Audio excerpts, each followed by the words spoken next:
હાલો, હું ધોરાજી તોરણિયાના ખાતેદાર રવજીભાઈ શામજીભાઈ બેડા બોલું છું.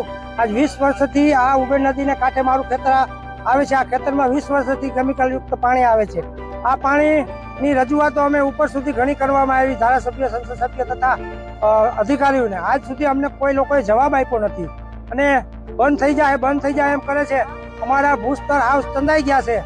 અમે આ મજબૂરીને કારણે આ કેમિકલનું પાણી કેરાળા ડેમમાંથી લઈને અમે અમારું પિત્ત કરી છીએ. આ પિત્તને કારણે અમારી જમીન હાવ બંજર બની ગઈ છે. આજ સુધી કોઈ અધિકારી કે એસોસિએશન વાળા એમ કહે છે કે અમારું પાણી તો સારું છે. એટલે ભાઈ, સારું હોય તો તમે તમારે ન્યાય રાખી દો ને. આ નદીમાં હું કામે છોડો છો?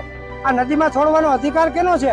આજ સુધી હજી અમે ઘણી રજૂઆતો કરી, હજી સુધી અમને કોઈ જવાબ આપ્યા નથી. આજે શું વિરોધ હતો તમારો? આજે અમારો આ પાઇપલાઇન, આ લોકો પાઇપલાઇન અમારા ખેતરોમાં નાલી ગાળી નાખવાના છે. આ અમારા ખેતરોમાં પાઇપલાઇન નાખે, બાજુમાં કેમિકલનું પાણી નીકળે. એટલે અમારે તો આ ભૂખભેરા થઈ જાવ ને. અમારા છોકરાઓની આજીવિકા અમારે કેમ ચલાવવાની? આજ સુધી અમે આ ઘણી રજૂઆત કરી. અમે 15 વર્ષ થયા, અમે 20 વર્ષ થયા, અમારું ખેતીનું ધિરાણ નથી ભરી શક્યા. અમારી પાસે 10 લાખના ખેતીના ધિરાણ છે. અમે એના 40 હજાર વર્ષે વ્યાજ ભરી છીએ. અમારે વ્યાજના પૈસા ખેતીની અંદર નથી થતા, તો અમારે અમારો નિભાવો કઈ રીતે કરવો?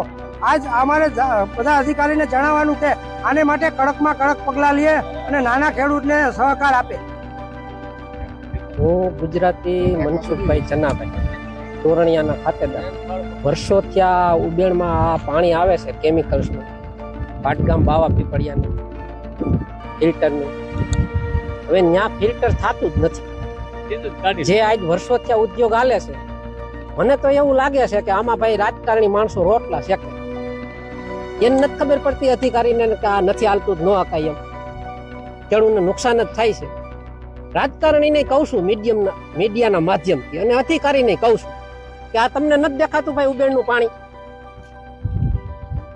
વિરોધ કરવામાં આવે અમારી તો આમ અંદરથી આતેડી બહુ ઓલી થાય છે ભાઈ, દુભાઈ છે. નાખો ખેડૂત બરબાદ કે આ દેખે છે ખેડૂત, રાજકારણી માણસો, મોટા અધિકારીઓ જે આ પ્રદૂષણના હોય, એને નથી દેખાતું આ પાણી.